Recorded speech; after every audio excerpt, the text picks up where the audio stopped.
राम राम जी, सभी भाई बहनों को राम राम। मैं हूं बाबा रामदास और आप देख रहे हैं बाबा की खरी खोटी और स्लो जिंदगी। मेरे साथ हैं अवनीश भाई पीएन शर्मा। 2 दिन से पूरे देश में राजनीतिक भूचाल आया हुआ है। एक व्यक्ति जिसे एक व्यक्ति जिसका कोई राजनीतिक आधार नहीं, कोई राजनीतिक जमीन नहीं, वो अपने तय चुनाव लड़के मुझे लगता है 1,000 वोट नहीं जुटा सकता। उसको देश के दूसरे सबसे बड़े पद पर बैठा के एक बार फिर भाजपा ने धोखा खाया है। और वो आदमी जिसको भाजपा ने उपराष्ट्रपति बनाया, वो विपक्ष से हमबिस्तरी करता हुआ पकड़ा गया और सरकार ने उसको बड़े बेआबरू होकर तेरे कूचे से हम निकले, इस अंदाज में जो है। हम लोग की देसी भाषा में एक वर्ड है जीपीएल। सुनने में तो अंग्रेजी का वर्ड लगता है, पर है वो शुद्ध भोजपुरिया शब्द। जीपीएल कर दिया गया। कहते थे हमको प्रधानमंत्री से बराबर प्रोटोकॉल चाहिए उपराष्ट्रपति को। सर, आपका ओपनिंग रिमार्क एक बार आ जाए। हालांकि बहुत दुनिया, सारी दुनिया उसी पे वीडियो बना रही है, ऐसा कोई नया तो सुनने के लिए बचा नहीं है, पर आपका एक बार ओपनिंग रिमार्क आ जाए तो आगे चर्चा करते हैं। जी, सबसे पहले तो आपको प्रणाम, आपके सभी दर्शकों को प्रणाम। बाबा जी, धनखड़ साहब का इस्तीफा, देखिए राजनीति में इस्तीफा पद ग्रहण करना ये कोई बड़ी अनोखी बात नहीं है, इस्तीफे हो जाते हैं। लेकिन किसी सिटिंग वाइस प्रेसिडेंट का इस्तीफा, और वो भी धनखड़ साहब जैसे व्यक्ति का। आपने कहा कि एक चुनाव नहीं जीत सकते। हाँ, झुंझुनू से एक चुनाव जीते, 30 साल का पॉलिटिकल कैरियर, जनता दल से कैरियर शुरू किया और चंद्रशेखर जी की सरकार में संसदीय कार्य मंत्री भी रहे धनखड़ जी। तो ऐसा कोई बहुत बड़ा पॉलिटिकल कैरियर नहीं। हाँ, एक चीज बड़ा देखा गया है कि हमारी जो एक बिरादरी है, जिससे सतपाल मलिक भी आते हैं और जिससे धनखड़ साहब भी आते हैं, तो उस बिरादरी के अंदर जमीन से जुड़ने की बड़ी ललक रहती है। और पॉलिटिकल एक्टिविटी जो है वो चाहे किसी भी संवैधानिक पद पर बैठ जाए, आप सतपाल मलिक का देख लीजिए, संवैधानिक पद होता है, प्रोटोकॉल का पद होता है राज्यपाल का, लेकिन वहां पहुंचने के बाद भी अंदर का किसान, कभी अंदर का पहलवान, कभी अंदर का बलवान, वो जागता रहा सत्यपाल मलिक का। हालांकि मैं तुलना नहीं कर रहा हूं धनखड़ साहब और सत्यपाल मलिक का, क्योंकि दोनों में कोई तुलना नहीं है। एक का, धनखड़ साहब का एक अपना स्तर है, अभी आएंगे उस पर कि क्या पॉलिटिकली वो खेलना चाह रहे थे और खेल बैठे थे, उसकी वजह से ये सारी चीजें हुई। अब इस पर तमाम थ्योरियां तैर रही हैं। लेकिन धनखड़ साहब ने ऐसा किया क्यों, इसकी एक वजह अगर हम थोड़ा सा खोजने की कोशिश करेंगे। आपने कहा कि भाजपा एक बार फिर धोखा खाई। साहब देखिए, अगर ऐसी लिस्ट बनाई जाए तो ऐसी लिस्ट बाबुल सुप्रियो से शुरू होती है। बाबुल सुप्रियो से शुरू होती है, उसके बाद ये एक लंबा सिलसिला है। लेकिन उसी भारतीय जनता पार्टी ने हेमंता बिश्वा शर्मा जैसे कांग्रेसी बैकग्राउंड के लीडर को अपनाया, अपना एजेंडा थमाया, और किसी भी दीक्षित संघी या भारतीय जनता पार्टी के पुराने कैडर के मुकाबले हेमंता बिश्वा शर्मा परफॉर्म कर रहे हैं, भाजपा के लिए ही कर रहे हैं, अपने प्रदेश के लिए कर रहे हैं। तो राजनीति में इस तरह का जो धोखा या असफल होना, ये चलता रहता है, इसमें भी मैं कोई बड़ी बात नहीं मानता। लेकिन सवाल ये होता है कि धनखड़ साहब वेस्ट बंगाल के राज्यपाल रहे, महत्वपूर्ण, वहां उनकी एक्टिविटीज इस तरह की थी ममता बनर्जी के साथ, वो पूरे देश को प्रभावित करता था, और वहीं से धनखड़ साहब नजर में आने शुरू हुए, अगर मोटा मोटी देखा जाए तो। अब उसके बाद प्रमोशन मिला, प्रमोशन मिलके उपराष्ट्रपति बनाए गए। क्यों बनाया, अगर इस पर आ जाएंगे हम, तो थोड़ा सा सरकार का आपको वो एंगल पता चलेगा। ये वही नरेंद्र मोदी हैं, उनकी राजनीति है कि ऑपरेशन सिंदूर को पूरी दुनिया में जस्टिफाई और उसका पक्ष रखने के लिए वो विपक्षी सांसदों को चुनते हैं, कनिमोझी तक को चुनते हैं, डी राजा तक को चुनते हैं, शशि थरूर ओवैसी तक को चुनते हैं और अपना काम कराते हैं। विपक्ष को साथ लेके चलने का समावेशी चरित्र नरेंद्र मोदी की ये अपनी स्टाइल है। तो ये प्रश्न तो बहुत सारे संघ से जुड़े हुए लोग भी, पुराने भाजपाई भी उठा रहे हैं कि भाई आप इतना बड़ा पद दीजिए तो जरा बैकग्राउंड चेक कर लिया कीजिए। लेकिन मुझे लगता है कि धनखड़ साहब को उपराष्ट्रपति पद पर लाकर एक मैसेजिंग दूसरे तरह का, वही जो हेमंता को जैसे लेके आए या जैसे वो विपक्षी सांसदों से अपने काम कराते हैं, तो ये एक इस तरह की मैसेजिंग थी।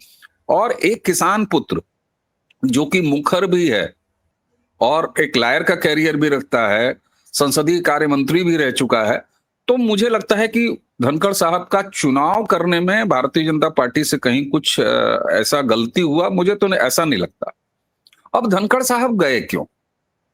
साहब देखिए, इस देश में यही ये सरकार है नरेंद्र मोदी की, जो 2014 में ही आने के तुरंत बाद न्यायिक सुधारों के लिए इनिशिएट किया। यह अलग बात है कि वो इनिशिएटिव सरकार ने लिया जरूर, लेकिन वो बैकफुट पे आ गए, वो चला नहीं। इसका क्या मतलब है? इसका मतलब ये है कि कम से कम नरेंद्र मोदी सरकार इस बात को लेके प्रतिबद्ध है कि न्यायिक सुधार आवश्यक है, इस देश में होना है। नहीं हुआ भाई पहले टर्म में, दूसरे टर्म में भी नहीं हुआ। अब तीसरे टर्म में जस्टिस वर्मा के ऊपर महाभियोग लाकर सरकार स्पष्ट रूप से लोकसभा में ये सारा पेच फंसा क्यों? ये सारा पे भाई जस्टिस वर्मा के खिलाफ महाअभियोग तो सरकार लाना ही चाह रही थी, और अगर धनखड़ साहब ने कोई प्रस्ताव स्वीकार कर लिया राज्यसभा में तो क्या दिक्कत हो गई? दिक्कत यहां तकनीकी हुई है और मैसेजिंग की हुई है। जस्टिस वर्मा साहब के खिलाफ महाअभियोग दोनों लाना चाहते थे। अब कांग्रेस या विपक्ष कितना उसमें ईमानदारी थी, नैतिक ईमानदारी की, 63 सांसदों से उन्होंने दस्तखत करा के और वो प्रस्ताव दिया था। दूसरी तरफ लोकसभा में यही प्रस्ताव सरकार मूव करना चाहती थी। आपको अच्छी तरह पता है, या सबको ये पता होना चाहिए कि उच्च सदन राज्यसभा जरूर है, लेकिन अमूमन कोई भी बिल हो, चाहे कोई भी महत्वपूर्ण चीज हो, वो पहले लोकसभा में इनिशिएट होता है। क्यों? क्योंकि ये माना जाता है कि लोकसभा में कुछ भी इनिशिएट हो रहा है, कोई बिल, कोई महाभियोग या कोई चीज, तो वो सरकार कर रही है। तो नरेंद्र मोदी सरकार ये प्लान थी कि स्पीकर के जरिए इंपीचमेंट मोशन जस्टिस वर्मा का वो इनिशिएट करेगी, वहां उसको पारित कराएगी, और ये स्पष्ट मैसेज होगा कि न्यायिक सुधार, और ये न्यायपालिका को भी स्पष्ट संकेत दिया जाना था कि अगर आप इनिशिएटिव नहीं लेंगे अपनी जुडिशरी को क्लीन करने में, तो नंबर 1 कार्यपालिका सबसे, विधायिका सबसे बड़ी है लोकतंत्र में, संसद आपसे ऊपर है। इस बात का स्पष्ट संकेत दिया जाना था जब जस्टिस वर्मा का इंपीचमेंट मोशन पास होता लोकसभा से, और उसके बाद उसको राष्ट्रपति के पास मंजूरी के लिए भेज दिया जाता। तो ये एक संकेत था। दूसरा संकेत ये था कि सरकार न्यायिक सुधार इनिशिएट करना चाह रही है और वो लेके आ रही है, तो क्रेडिट का भी मामला है। भाई राजनीति में जो सरकार है, सरकार जब हर चीज के लिए जिम्मेदार मानी जाती है, तो फिर क्रेडिट क्यों नहीं लेगी सरकार? अब इसी के बीच में बिना सरकार को बताए, बिना सरकार की जानकारी के 63 सांसदों वाली जो नोटिस थी राज्यसभा में, जिसका कि कोई औचित्य नहीं बनता था लोकसभा से पहले, तब जबकि यह सत्र शुरू होने के पहले ही सरकार ने ये साफ कर दिया था सार्वजनिक रूप से कि हम जस्टिस वर्मा के खिलाफ महाभियोग लाने जा रहे हैं। फिर धनखड़ साहब का ये कृत्य कि राज्यसभा में उसको एक्सेप्ट कर लेना, वो भी तब जब सदन के नेता राज्यसभा में भारतीय जनता पार्टी के नड्डा साहब थे ही नहीं। तो आप करना क्या चाह रहे थे? यह स्पष्ट था कि धनखड़ साहब एज दे रहे थे विपक्ष को कि आपका मोशन, अगर राज्यसभा में ये मोशन अभी भी तकनीकी पेच फंसा हुआ है, और सरकार इस बात का रास्ता देख रही है कि किस तरीके से उस मोशन को कैंसिल कराया जा सके राज्यसभा में, क्योंकि कार्यवाही में तकनीकी रूप से ये दर्ज हो जाएगा कि ये मोशन पहले राज्यसभा में पेश हुआ और विपक्ष का मोशन पेश हुआ। तो आप सरकार के राष्ट्रपति हैं, उपराष्ट्रपति हैं, आप सरकारी सत्ता जो इस समय सरकार है, इस समय जिस पार्टी की सत्ता है उसने आपको स्पीकर बनाया है, सभापति बनाया है राज्यसभा का, और मोशन जब आप ये जानते हैं कि लोकसभा में सरकार इसको पेश कर रही है, राज्यसभा में उसके बाद आएगा, फिर आपने विपक्ष का मोशन एक्सेप्ट क्यों किया? इसका अर्थ है कि अब इसमें कोई ढकी छुपी बात नहीं है कि धनखड़ साहब सीधे सीधे विपक्ष के एजेंडे को आगे बढ़ा रहे थे। और आप मुझे ये बताइए, सरकार भारतीय जनता पार्टी की, प्रधानमंत्री नरेंद्र मोदी, आपको राज्यपाल बनाया भारतीय जनता पार्टी ने, आपको उपराष्ट्रपति बनाया भारतीय जनता पार्टी ने, और आप एजेंडा चलाएंगे कांग्रेस और विपक्ष का, तो फिर आपको तो नैतिक अधिकार ही नहीं है उस पद पर बैठने का। अच्छा, सरकार ने जब ये अस्तर देख लिया धनखड़ साहब का, तो सरकार ने भी पूरी तैयारी की। मैं आपको बताऊं, परसों इनके इस्तीफे से एक दिन पहले मेरे पास दिल्ली से एक मैसेज आया, और वो मैसेज जरा विस्मयकारी चिन्ह बनाते हुए आया कि सांसदों से कोरे कागज पर दस्तखत कराए जा रहे हैं, कुछ बड़ा होने वाला है।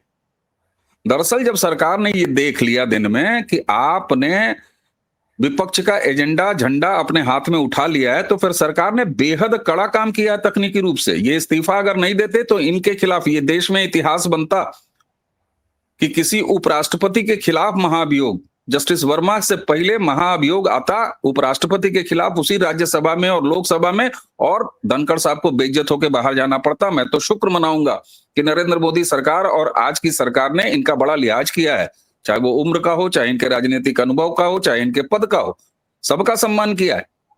दस्तखत करा लिए गए थे।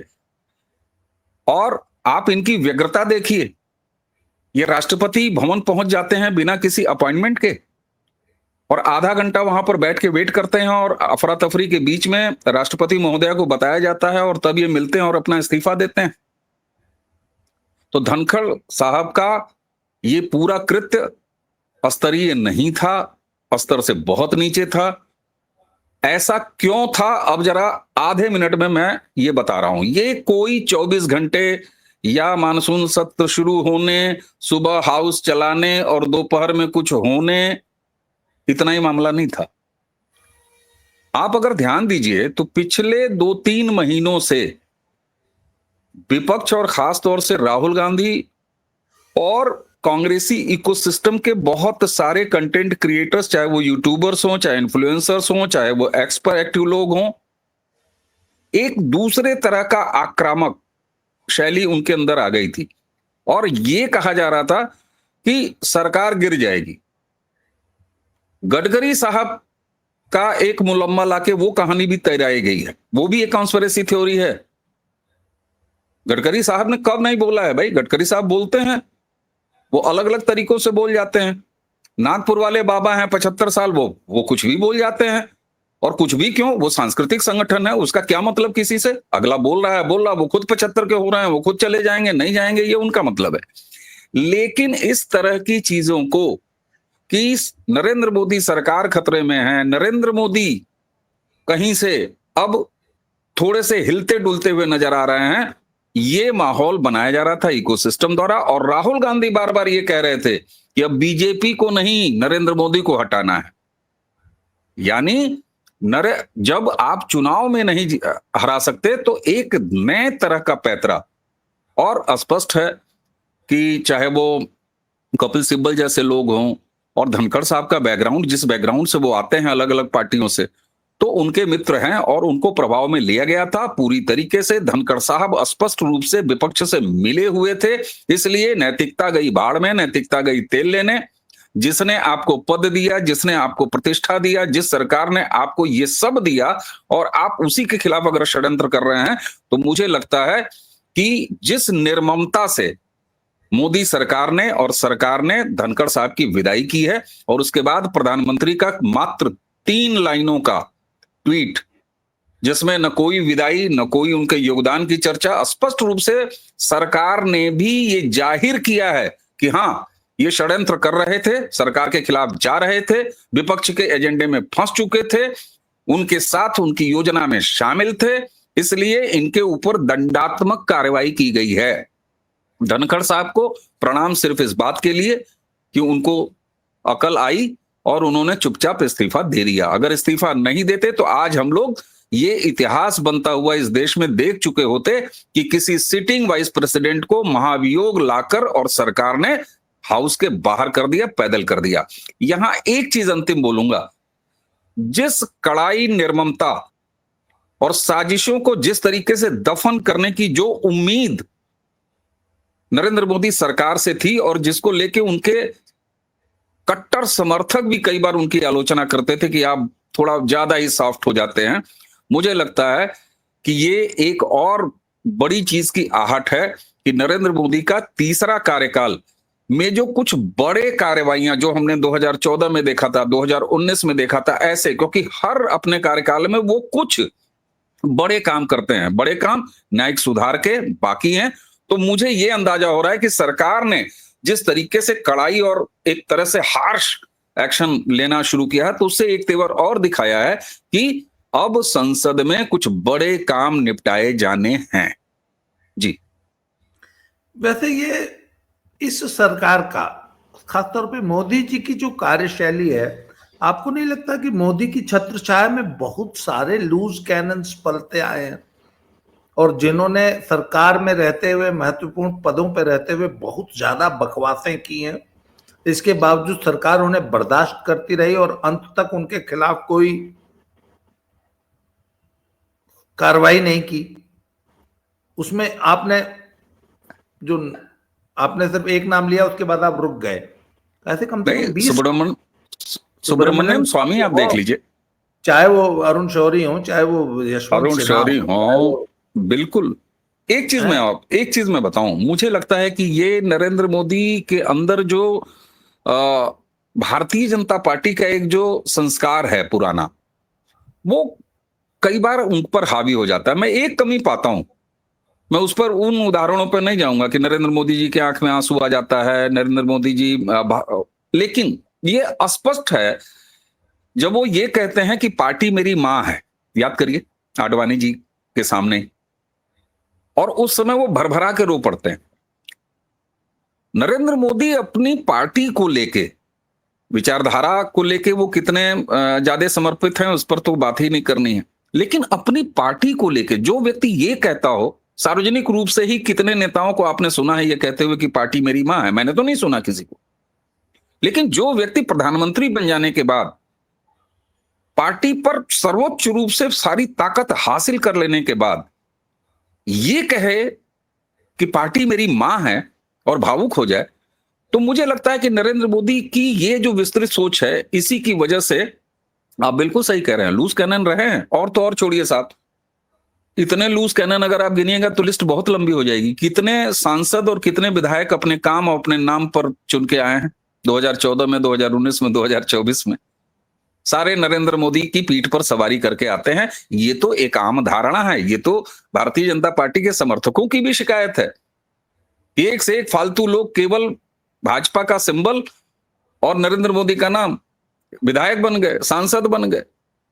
लेकिन नरेंद्र मोदी जैसे आप देखिए, उनकी कैबिनेट आप देख लीजिए, इस बात को लेके बड़ी बुराई भी हुई कि साहब आप जो है नेताओं को, रेल मंत्री आपने वैष्णव को बना दिया, टेक्निकल आदमी को, विदेश मंत्री आपने एस जयशंकर को बना दिया, ये परंपराएं आप तोड़ रहे हैं। लेकिन नरेंद्र मोदी साहब का अगर आप देखिए तो सर्वदानंद सोनोवाल इतनी बड़ी मेहनत करने के बाद सबसे पहली बार असम में भाजपा की सरकार लाए। सर्वदानंद सोनोवाल पहला टर्म उन्होंने बिताया और दूसरे टर्म के मुख्यमंत्री इलेक्शन के लिए जब गए तो वो पूरा असम का इलेक्शन दूसरा सर्वदानंद सोनोवाल के ही नेतृत्व में लड़ा गया। लेकिन जब चुनाव जीत के आए, सरकार बननी हुई, तो सर्वदानंद सोनोवाल शिफ्ट हुए सेंटर में और हेमंता विश्व शर्मा को इंडक्ट किया। कैबिनेट का उदाहरण मैंने अभी दिया। तो नरेंद्र मोदी साहब का ये एक कार्यशैली है कि कौन सा बंदा फिट है, सही है किस काम के लिए, वो इसके डिसीजन में इस बात को नकार देते हैं कि वो कितना प्रतिबद्ध है, कितना 100% है, कितना 24 कैरेट खरा है। तो ये चीजें मुझे नहीं लगता कि वो गलती करते हैं।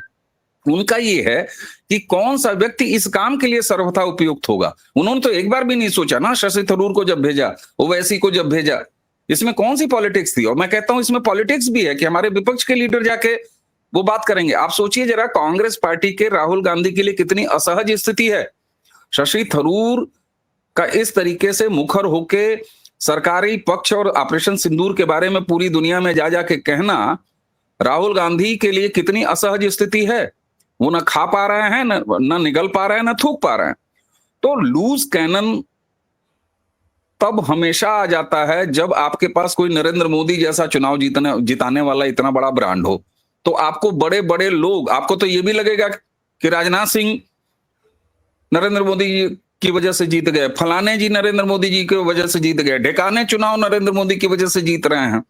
तो इसलिए अगर आप लूज कैनन, ये स्वाभाविक हो जाता है कि जब आपके पास कोई इतना बड़ा जिताऊ ब्रांड हो ना, तो बाकी सबका कद छोटा हो जाता है। तो नरेंद्र मोदी के साथ एक तो ये है, इसलिए आपको लूज कैनन ज्यादा दिखाई देंगे। दूसरा, इनकी समावेशी राजनीति और काम सही व्यक्ति से कराने के लिए ये किसी को भी चुन सकते हैं, एक ये तरीका इनका है। इसीलिए सतपाल मलिक जैसे लोग हो जाते हैं, इसीलिए धनखड़ जैसे लोग हो जाते हैं, इसीलिए अरुण शौरी, सुब्रमण्यम स्वामी जैसे लोगों को बर्दाश्त किया जाता है। ये अलग बात है कि दूसरा राज्यसभा का टर्म नहीं दिया जाता है, लेकिन बर्दाश्त किया जाता है।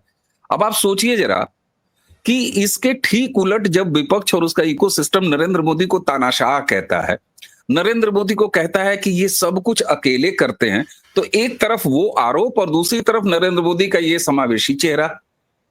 तो ये नरेंद्र मोदी का एक जो व्यक्तित्व है, जो पॉलिटिकल व्यक्तित्व है, जिसमें उनकी वर्किंग जो स्टाइल है वो भी आती है, पॉलिटिकल डिसीजंस भी आते हैं, उनके अपने डिसीजंस भी आते हैं, बीइंग चीफ मिनिस्टर रहे हों, चाहे वो एज ए प्राइम मिनिस्टर रहे हों। तो मुझे लगता है कि जब कोई आदमी इतना बड़ा दिल लेके चलता है ना, तो फिर दिल पे चोट भी लगती है। तो ये लेकिन धनखड़ के एपिसोड ने ये क्लियर कर दिया है कि बहुत ज्यादा इमोशनल ब्लैकमेलिंग का शिकार भी भारतीय जनता पार्टी अब नहीं होने वाली है, ये सरकार नहीं होने वाली है। तो मुझे लगता है कि जो कड़ा, और मैं निर्मम शब्द इस्तेमाल कर रहा हूं, जिस निर्ममता से निपटाया है धनखड़ साहब को, वो बहुत से और लोगों के लिए भी मैसेजिंग है। और इसीलिए मैं कहता हूं कि इतने कड़े तरीके से इसको निपटाने के आगे जो हमें दिखाई दे रहा है कि सरकार कोई रिस्क नहीं लेना चाहती। जो उसे मैसेजिंग देनी थी जस्टिस वर्मा के खिलाफ महाभियोग लाके, उसमें उसने एक पैसे का कॉम्प्रोमाइज नहीं किया, लेकिन उसके बाद भी इनको हटाया। तो निश्चित तौर पर अब कुछ बड़े काम आपको देखने को मिलेंगे निकट भविष्य में। बाकी पॉलिटिकल डिसीजन कभी गलत होते हैं, अपॉइंटमेंट कभी गलत होते हैं, छोटे से छोटे अपॉइंटमेंट आप जो है घर में कोई जो है घरेलू सहायक रख लेते हैं, उसमें गलती हो जाती है। तो ये तमाम चीजें होती हैं, ऐसी बात नहीं जी। तो कुल मिला के सर, एक एहसान फरामोश यूट्यूब के कूट भाषा में कहूं तो एक गद्देदार आदमी को निपटा दिया है बहुत। और मैं तो मैं ये मानता हूं कि मोदी सरकार दे रहा है दुरुस्त है, और आगे के लिए एक